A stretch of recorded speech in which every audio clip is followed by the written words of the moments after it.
Most people misunderstand what pulls others towards someone. They think it's confidence. They think it's charm. They think it's effort. It's none of those. The strongest force between human beings is unspoken. You've felt it. Someone enters a room and says almost nothing, yet the room adjusts. People slow down. Voices soften. Attention shifts, not because they demand it, but because they don't need it. That force has a name. It's not romance. It's not manipulation. It's seduction, stripped of fantasy and reduced to psychology. And here's what most people never realize. Seduction is already shaping your life. Who gets listened to? Who gets dismissed? Who feels chosen? And who feels interchangeable? Not because they deserve it, but because they understand something you were never taught. This book doesn't teach tricks. It doesn't give lines. It doesn't teach persuasion the loud way. It exposes patterns. And once you see those patterns, noise stops impressing you. You start noticing something else. Restraint, absence, timing. This isn't information meant for everyone. But if you're still here, you were already supposed to hear it. Subscribe. If you've ever noticed that the people with the most influence often say the least. Most people think seduction is about pulling attention, pulling affection, pulling interest. That's backwards. Seduction is about removing resistance. When someone feels no pressure, their curiosity activates. When someone isn't chased, their imagination turns on. Greene didn't invent this. He noticed it repeating again and again in courts, politics, leadership, influence. The people who shaped outcomes weren't the loudest. They weren't the most impressive. They were the least obvious. They didn't rush to be understood. They didn't flood the space with intent. They let others lean forward first.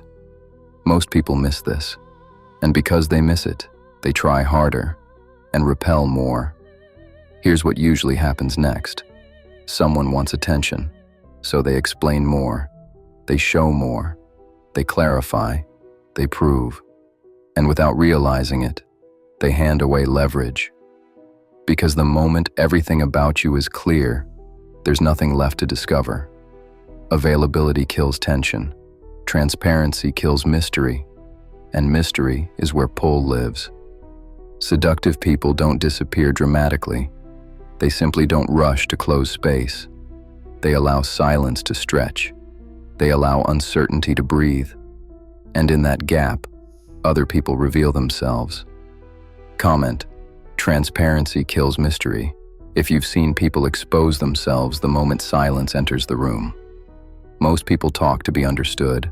Seductive people listen to be remembered. They don't interrupt momentum. They don't dominate exchanges. They reflect. They ask questions that slow people down. They respond selectively. They leave space after they speak. The result is subtle, but powerful. People walk away feeling understood, not because you revealed yourself, but because you allowed them to feel central. That asymmetry creates gravity. The one who reveals less, but understands more, quietly holds the frame. If this feels uncomfortable, that's normal. This is the part most people skip, because it removes excuses. Here's where people get uneasy.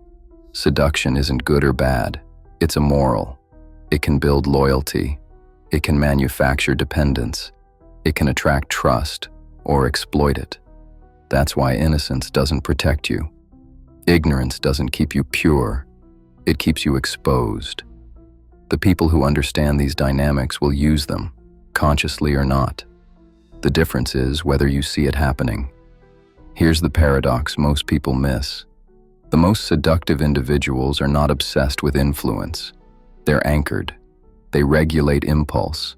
They don't rush reassurance. They don't collapse under rejection. They know when not to speak, when not to move, when not to explain. That restraint unsettles people because it can't be easily controlled. And anything that resists control creates respect. Seduction isn't about pulling people toward you. It's about removing what pushes them away. Neediness, predictability, overexposure. When those fall away, something else emerges. Gravity, not forced, not performed, natural, quiet. And once you understand that, you stop trying to be impressive. You become unavoidable. Subscribe if you've ever felt that trying harder only made things worse. And comment, "I see it," if this put words to something you already sensed but couldn't explain. The next breakdown goes deeper, and once you see it, you don't go back.